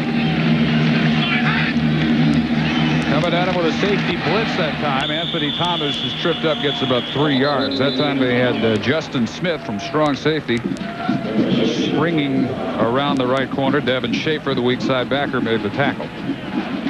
Thomas's running style, he shuffles with his feet close to the ground, so he's a little bit vulnerable to ankle tackles, people grabbing his feet, but he's just barely gone down. He's been very close to some long runs. The last 3 times he's carried the ball, he's gone down with a shoestring tackle. Here's Fargas. It's the 7th carry today for Fargas, and he is spun down at the 42. 31 carries a week ago, the freshman record for Michigan, 120 yards, 7 carries today. He has never gotten the rhythm, and a total of 5 yards on those 7 tries. Yeah, and at the point of attack, the blockers were absolutely stuffed. Tight end did not get the job done. He got knocked in the backfield, and Fargas ran up his back. Again, maybe a little inexperience from the rookie. So on 3rd and 9, they go with a shotgun. Terrell Lynn is the third wideout. And Brady again with time. And a lot of room to keep. For the first down and more to the 40 of Indiana. And Brady, normally not real emotional, is fired up after a 16-yard keeper. Well, by golly, he tucks this in, and he runs a lot like a catcher. Boy, high praise indeed. Not to throw that thing into trouble. Here he goes. He turns on that 4.95 for about 12 good yards, and he knows when to get on the ground. And by golly, he does have a little emotion. A very bright, mature young man. It was fun visiting with him yesterday. Thomas back in. Little room. A little bit of a cutback toward the middle at about 6 yards. Inside the 34. Order the ESPN game plan pay-per-view package and lock into the 6-yard gain for Thomas. 2nd and 4 with Knight in motion. Head-on collision, and A-Train just keeps piling forward and has a first down. He is not to be deterred today. Some very determined running by the sophomore out of Winfield, Louisiana. Head-on that time with Aaron Williams. Aaron's back there picking his teeth up out of the grass saying, did somebody get the license plate on that thing? Now, Aaron has him by 40 pounds. You would never know it from watching the collisions. Well, Aaron was a little surprised, I think, because you're not accustomed to getting hit like that. Anthony Thomas is showing me something today I didn't see last year when he was the most valuable freshman or whatever, and I certainly haven't seen it from him this year. He is playing inspired football, and his team certainly needs it. And at the end of the 3rd quarter, he has Michigan inside the Indiana 30. In position to add to a 4-point lead. Tom Brady, things looking up for the junior quarterback in the 3rd quarter. Arbor, Dave Barnett with Bill Curry and Dave Ryan. Michigan ball inside the 30 of Indiana. 1st and 10, leading 14-10. And they get it quickly out to Ty Streets, and even more quickly, he is dropped by Curtis Randall L. Let's go down to Dave Ryan. Dave and Bill, bad news for the Michigan defense. Already banged up. Outside linebacker Eric Rosal is out with a sprained knee. They're icing it. He will not return. Add that to the injuries of Dhani Jones and Ian Gould. They're just recovering from problems with their knees and foots. Got people causing a lot of problems out here with knees and feet injuries. Those knees and foots will get you every time, David. New Yorkers have foots. That one lost 3. Thomas finally brought down by the first contact. Or maybe the first time today, and it was applied by Jabbar Robinson, the middle linebacker. Thomas himself coming off a foot injury, singular. Yes, he hurt only one of his foots, but he's obviously recovered today. He's running like he can, and that really gives this line a boost. 3rd and 11. Short drop by Brady, and on target at the 18-yard line for what should be another first down grab by Streets. It goes 11 yards. O.J. Spencer had the coverage. They will move the chains for the Michigan offense. Here's what Tom Brady is doing, and it's critically important to his football team. Every time Indiana tries a blitz, they're in man coverage, he makes them pay. His linemen and backs are picking up the blitzers. His route runners, Ty Streets in this case, number 86, are running precise routes, and he's throwing the ball on the money. Out of the 2 tight ends, Farkas finally gets a corner turn, and that may be his best run of the day. One of the few for positive yardage to the 12. A Georgia-Kentucky update from Larry Field.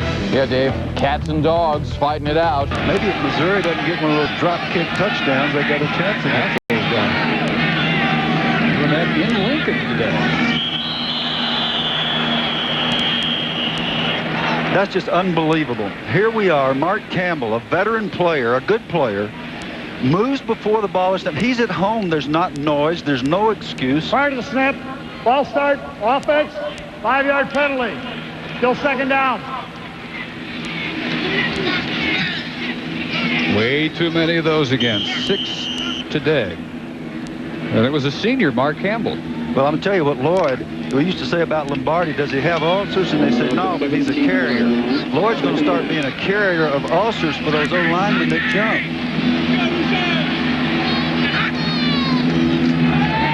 The slant in, juggling catch, Marcus Knight, and he hangs on, although Indiana argues otherwise inside the 10. A juggling catch and a great catch, a great athletic move by Marcus Knight. One of 15 children from Sylacauga, Alabama, up here at Michigan studying computer science. And what a marvelous athletic move. Not a good throw. Had that ball been thrown in the right place, it would have gone into the end zone. 15 Knight kids. Only one other attended college. That was Damien in the early 90s, a defensive end at Alabama. Offset eye. On 3rd and 1, and they go Anthony Thomas off tackle. Should have the 1st and goal at the 7.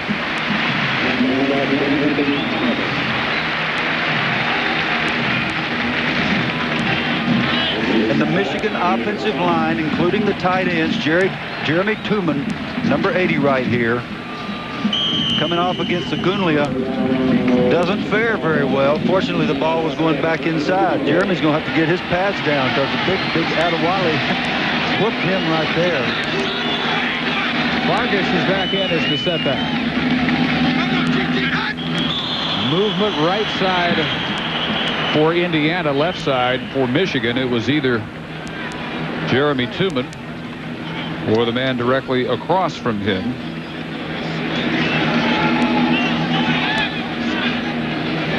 Prior to the snap, ball start, offense, 5-yard penalty. Still first down. Well, both senior tight ends have had this same penalty on this drive. I'm telling you, it's unbelievable. If you're a coach, you just don't understand how your top players. Jeremy Tooman is an All-American tight end. All-American means you got a responsibility near the goal line, especially. I mean, it's just mind-boggling, mind-boggling. This has been going on all year for this football team. They felt like they had it worked out at Northwestern. Clearly not so. Flags again this time as Fargas gets to the 5, and this may be on the Indiana D-line this time. I believe it is. The O-line showed some discipline, sat in there. The defensive line jumped on the staccato snap count. I think the first movement from Brad Gassina, the strong side linebacker. And while they're discussing the options down there, bear this in mind, David. This is an Indiana team that couldn't compete with anybody a year ago, and this is a great football game we've got here. Offside, defense, half the distance to the goal, still first down. Now, if you think of Indiana as having any resemblance at all to last year's team, you got to update your thought process, because Randall and the second year of Cameron's staff and system has completely transformed their program. It really has, and one of the things the coaches told us is the young players don't seem to be as bothered by the close losses as the coaches are. They just keep fighting back and come out with a good attitude. A little bit of a delay for Fargus, and again reaches the 5. Where his second and goal, tackled by Robinson. Last Indiana win here at Michigan Stadium, 1967. Also their last trip to the Rose Bowl. Michigan has won 8 straight in this series, 23 of the last 24, and very few have been 4-point games in the fourth quarter. Their last loss anywhere to Indiana, 1987. That final was 14-10 Hoosiers. Freshman fullback Evan Coleman is into the backfield with Thomas, who tries the middle for not much. This has become an old-fashioned rear-end kicking Big Ten football game. We're going to run it at you. The defense says, come on, bring it, and let's see what you got. And they're just slugging it out. And for Indiana to be able to do that, as Dave was just pointing out, is really a tribute to their program. What they're trying to do is to get to the point where they can win consistently in these situations. And in order to do that, they got to produce right here, third and short in goal line territory. Fade pattern to the corner of the end zone, and a leaping catch for the touchdown. Ty Streets beats O.J. Spencer for the second time today for a Michigan touchdown.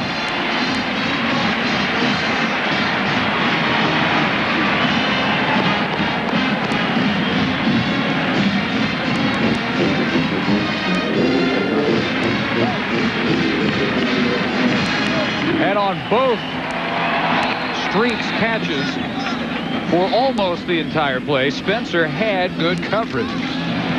Another extra point by Jay Feely. 21-10 Michigan. Big days by Thomas, the sophomore, and Streets, the senior.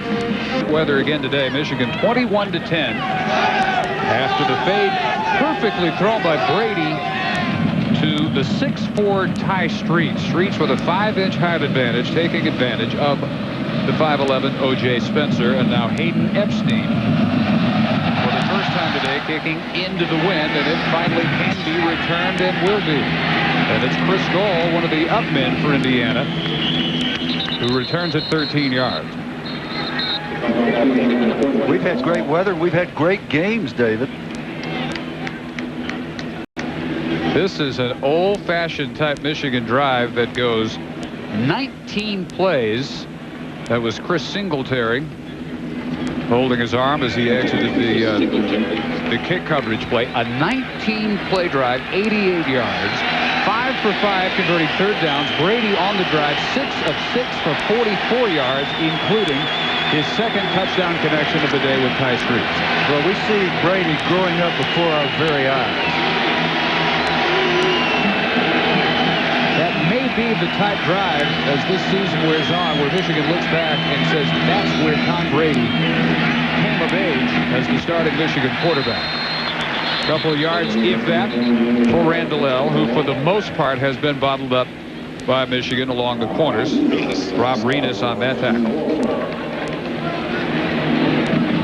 Tom Brady with a touch pass, you can't throw it any better than this. The ball must be thrown perfectly.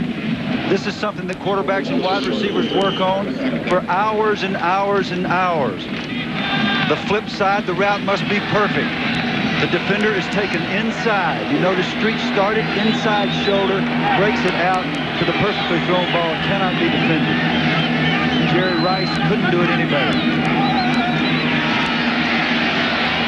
Randall tucking and running, outrunning everybody to midfield. And how much fun is it to watch him unless you've got a blue shirt on? The linebackers will sleep well tonight for the Wolverines.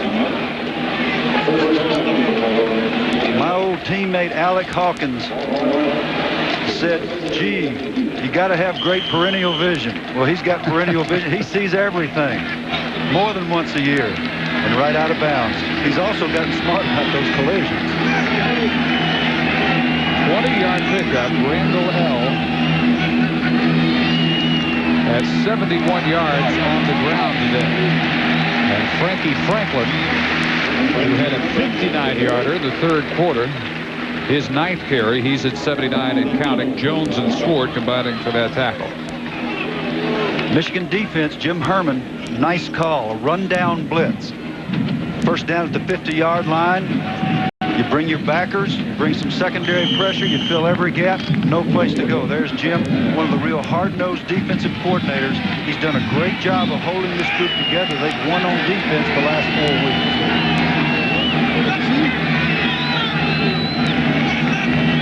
Browning has yet to catch a pass. He went in motion.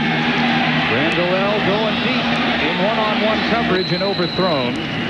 Intended for LeBron Williams, who has also been shut out. Weathers with the coverage on the sideline. Tomorrow night, the NFL in primetime here on ESPN. Sunday Night Football. And this is a time when Indiana should consider some sort of trick play, some sort of gadget. They need to get something going. They've missed their last 8 third-down conversions. Randall picks this one up and picks up 17 yards to the 33. Now you see how clever my analysis was? Sure enough, they had a trick play on. Yeah, we haven't seen that at all today, have we? Quarterback running. Antoine, stand back there a couple of seconds and then run for the open spaces. This is really frustrating. They run a stunt, defensive end to the inside. All right, now this should never happen. What happened is James Hall went inside. The defensive tackle was supposed to contain. Josh Williams did not get to the outside, and they let the little guy loose to the outside. They let him out of the net. He'll destroy you. Franklin, a cutback specialist. Tried a couple of different cuts that time, and neither one really produced the open spaces he was hoping for. Jake Freisinger, sophomore from Grosse Isle, Michigan, finally there for the tackle. Sam Swart said it best, number 93, the captain, the defensive leader. If you let this little guy out of containment, he will kill you. Well, that's exactly right. That time with the stunt, he got out of containment. He also said, and this is having played with a Heisman winner last year, this guy, Antoine Randall, is a future Heisman candidate, if not winner, in his next 3 years. Sword sees that in his future. It's not hard to see why. Sword on the tackle here just inside the 30. Whatever apprehension Michigan had about the option running up and down the field against them again has not been brought to fruition by Indiana. All that hard work with the good scout team work for the Michigan defense this week has worked. How good a senior year is Sam Sword having? Coming into this game, he had 63 tackles, 28 more than the number 2 tacklers on his defense, James Whitley, who we haven't seen today, and Tommy Hendricks. Unlike Andy Katzenmoyer, who we saw last week for Ohio State, the Ohio State scheme funnels runners up and down the line. Katzenmoyer not their leading tackler, but Sword is in the middle of just about everything for the Michigan D. And a timeout with 6:59 to play. 6:59 to go in the fourth quarter. Michigan by 11 over Indiana. Dave Ryan back on the sidelines. Where defensive back Marcus Ray is not here today, but he is once again part of the Michigan team. After missing the last 4 games due to an NCAA suspension for illegal contact with an agent, Ray's been reinstated, although he can't play in a game until November 7th against Penn State. His teammates tell us they welcome Marcus back. They all know he made mistakes, but that's in the past now. And coaches say he will be back on the 7th, but does not have a starting job necessarily, guys. And he's no longer the captain. Randall on a roll, tries to look for room to keep. There is none. And that looks like Michigan of '97. 5 or 6 blue jerseys surrounding Antoine Randall. This is the way you play Antoine Randall L. You keep him hemmed up. Barry Alvarez of Wisconsin said we're going to make him play in a handball court. When you can do that, he is surrounded. Everywhere he turns, there's another wall. And as if he were in a handball court, he's hemmed up and gotten to the ground. 4th and long. And as we need 6 minutes to go, they have to go for it. They need 2 scores. Right now, they need 13 yards. All kinds of time, almost intercepted by Dehaney Jones. Intended over the middle for LeBron Williams.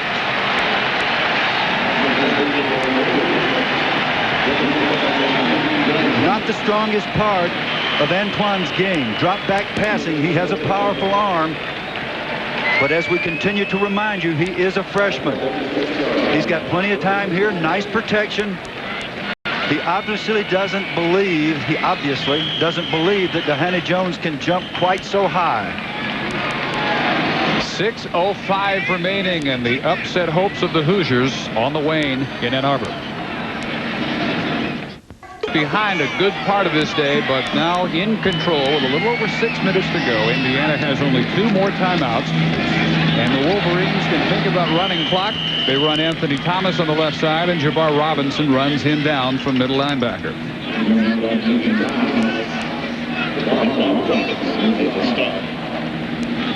Let's look in on Missouri, Nebraska. Larry Beal. All right, has become. Larry Smith's done a wonderful job at Missouri, as he has everywhere he's coached. Brady for Tooman. And the All-America tight end near midfield for 13 yards in the Michigan first down. Tackled again by Robinson. Tom Brady is growing up, as I mentioned earlier, right before our eyes. Nobody open. He does the intelligent thing. Turns it on with his big back offense to make the first down. Throwing on rhythm to Streets. Throwing the perfect corner route in the corner of the end zone for the touchdown. Tom Brady leading his football team and showing some emotion today, I might add. And 7 for his last 7 to get the numbers up to 209 and 18 of 25. Thomas, a couple of yards. Robinson making about every tackle now. Clock rolling under 4:40. Yeah, his Coach DeBoard, actually said he's beginning to make decisions like Brian Greasy did a year ago. That's a tremendous compliment, because Greasy was the glue. He was the catalyst that brought this offense into the national championship hunt. But it took Tom about 3 games really to start to assume the leadership that you need out of your quarterback, and he's still learning when to take chances, when not to. But he has to come away from this second half feeling a whole lot better about himself as the Michigan quarterback. Incomplete. Intended for Diallo Johnson, 3rd and 8. Diallo's going to come back and say, now, Tom, he's going to put his arm around him and say, let me tell you something. Please don't lay me out like that. Those guys are looking for my rib cage. Hazardous to his health. Yes. They figured that he had a better downfield arm than Brian Greasy, and he's shown us that today on the deep connection to Ty Streets. Not quite as mobile,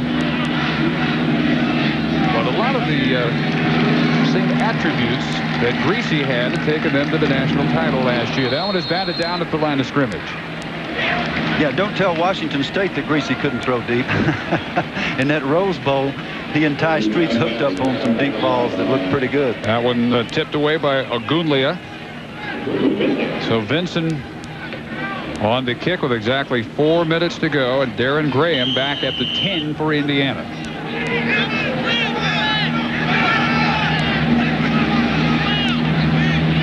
And you figure the Hoosiers to come with everybody to try and block this one.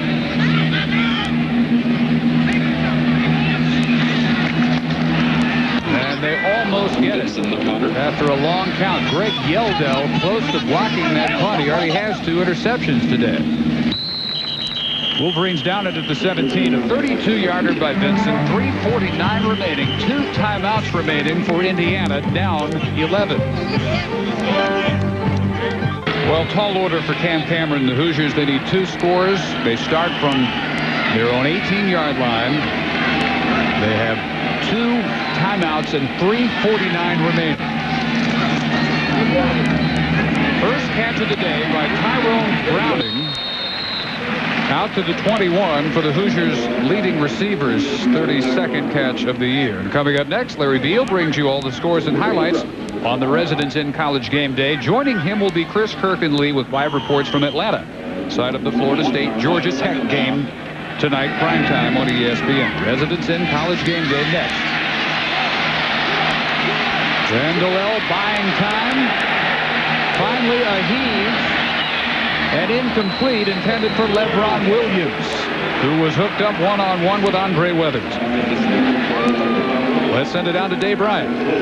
Teams with fear, he's trying to change that, and this is certainly a good step in that direction with what looks like their 5th straight win, Davidville. Yeah, they have played fearlessly in the second half, and they are set to go to 4-0 in Big Ten play. Well, let's not get it to them yet. These guys made 2 touchdown drives in about 4 minutes last week. And that'll help O.J. Connor on the out pattern for 15 yards, and it keeps it in Indiana's possession a little over 3 minutes. And though it is not over yet, as long as the ball's in his hands, it won't be. A very obvious reality with Randall L. The football game is never lost until the gun, if he's on the field.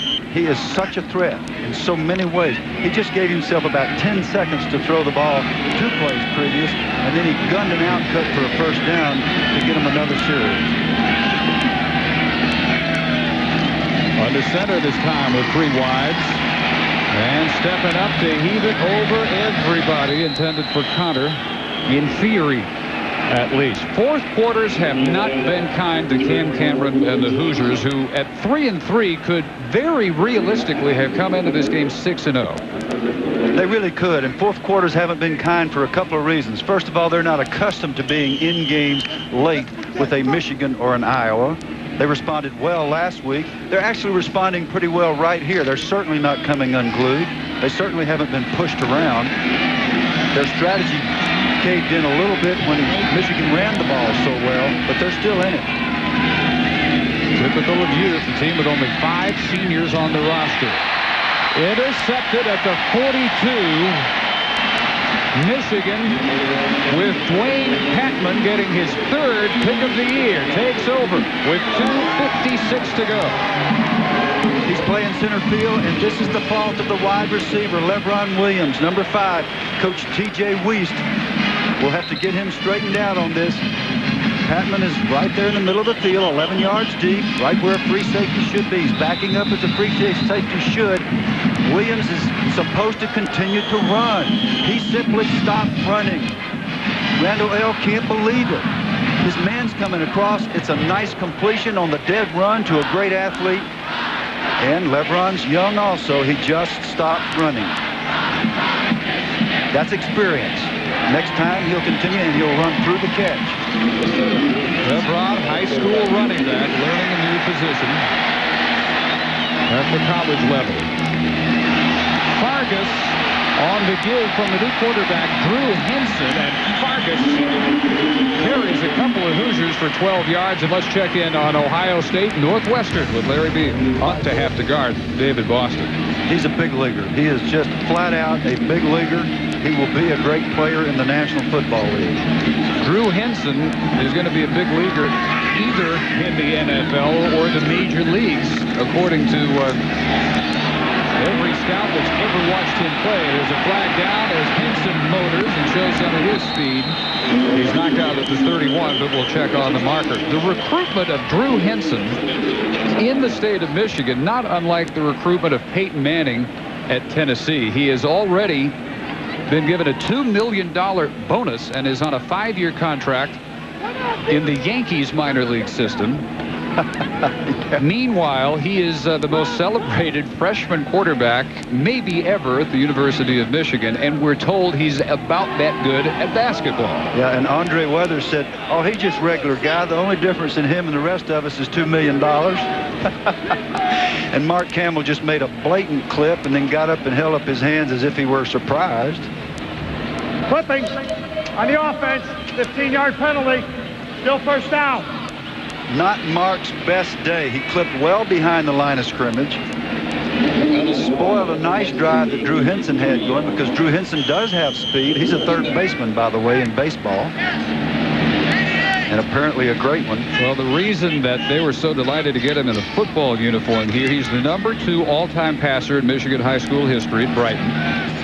The national high school record, 70 home runs and 290 RBI and 259 runs in baseball. USA Today National Baseball Player of the Year. And with Fargus and David Terrell and Marquise Walker and Evan Coleman, this probably is going to go down as the all-time recruiting class in Michigan history, at least in recent history. Down to Dave Ryan we go. Dave Scott Dreisbach was one time the #1 quarterback here in Michigan. Now he's listed as #3. He's a blocker on special teams, punt and kickoff squads occasionally, but that's not his only role with the Wolverines. Offensive coordinator Mike DeBoer says Dreisbach has had a great influence with freshman phenom quarterback Drew Henson, showing him the ropes and helping him learn the offense. A lot of players, guys, would give up, they'd transfer, make life tough for everyone else, but Scott Dreisbach still playing a big role with this Wolverine squad. Fargus hit at the 42. And how many senior quarterbacks would volunteer for punt coverage and kickoff coverage, actually? Well, I had the privilege of coaching his brother at the University of Kentucky, and it's really what football is supposed to be all about. Scott Dreisbach's response to his situation shows the kind of man he is, and that'll sustain him for the rest of his life. I mean, that's really good. Hoosiers have called their second timeout. 1 left, 2:03 remaining, 21-10 Michigan. A 3rd and 23, 2:03 remaining. Indiana down to its last timeout, and hoping to keep the Wolverines as close on their end of the field as they can. They start here from the 42. Fake to Fargus. Henson ready to show his arm. Badly underthrown and intercepted at the 25-yard line. Greg Yeldell has his 3rd interception today on the pass intended for Marquise Walker. Greg Yeldell, a freshman from Spencer, North Carolina, the backup strong safety. 3 interceptions today.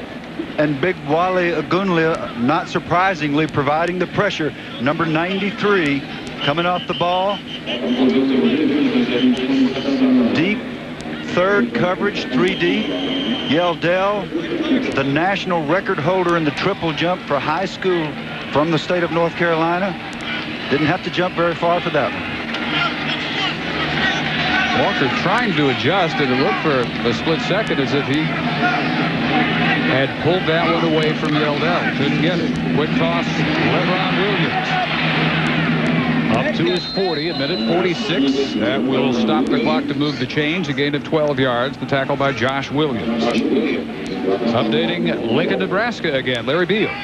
All right, here comes Big Red. Well, over the middle, incomplete, intended for Williams, and almost intercepted.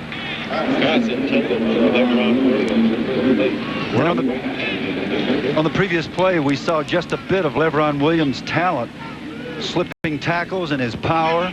And he'll learn to keep coming across the middle against 3 deep and catch those balls that Randall L. throws. But right now, the Hoosiers find themselves in a pretty desperate situation with 1:35 needing 2 scores.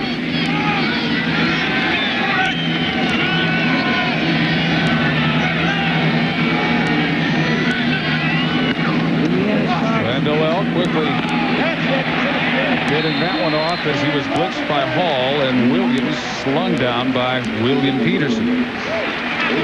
Peterson made the stop. And coming up next, Larry Beal brings you all the scores and highlights on the Residents in College Game Day. Joining him, Chris, Kirk, and Lee from Atlanta, where they are set for Florida State, Georgia Tech. The Residents in College Game Day coming up next.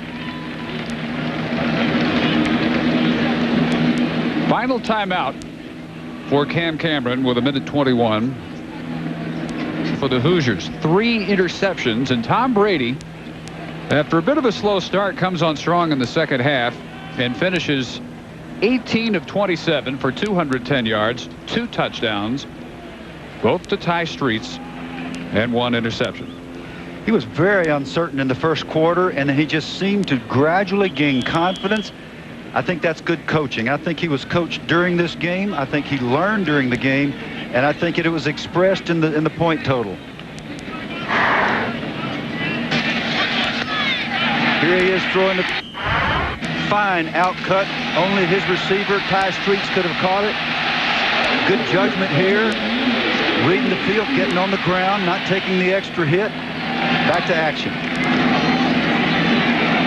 Randall L. looking again for Williams, who was covered up perfectly by William Peterson. We didn't see James Whitley at all today. Normally the starter at the short corner.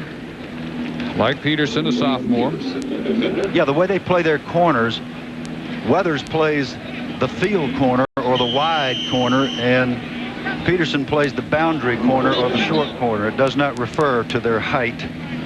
People ask me about that sometime. That was actually a very good throw, and had Lebron extended and reached out, he would have had a chance to catch that ball, possibly inbound.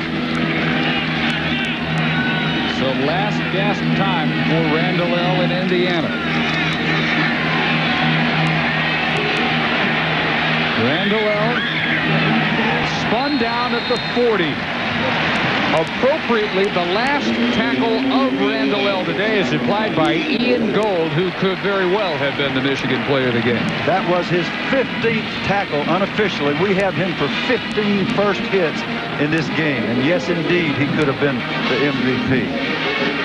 What a game. And again, the most competitive player on the football team did the most competitive job as a defense. And Michigan's defensive strategy of defending the entire field and taking away the option has obviously worked. The gold rush has been successful. So Lloyd Carr's club will, with 5 wins in a row, improve to 5-2 overall and 4-0 in Big Ten play. But I'd be surprised if he doesn't say the same thing that he's been saying after this game. We still haven't played a complete 4 quarters. Oh, I couldn't agree more. The movement in the offensive line that could have killed a couple of drives, that sort of thing has to be eliminated to beat the better team. Walter Cross, another member of that freshman class, the all-time Maryland rushing leader out of Fort Washington, Maryland. Better than 5,200 yards in his career. Well, when you looked at the recruiting charts a year ago, and you looked at the top recruits, about half of them were going to Michigan. It seemed like there was some sort of corner on the market. It really was uncanny. I'm sure it seemed that way to the people recruiting against Michigan. Drew Henson had already let it be known well before signing day that this was where he was headed from Brighton, Michigan. He wanted to spend his college career in the big house. Yeah, the big house is one of the reasons for the recruiting success. The bigger house this year, plus 5,000. Cross to the 34, and Michigan 9 in a row now over Indiana. A much harder fought win, though, than many would have expected, and another tough loss to swallow for Cam Cameron and the Hoosiers, who fall to 3-4, 1-3 in Big Ten play. Once again, our final score: Michigan 21, Indiana 10. For Bill Curry, Dave Ryan, and our entire ESPN crew, Dave Barnett. Joined by Minnesota head coach Glenn Mason. Coach, a very mobile quarterback.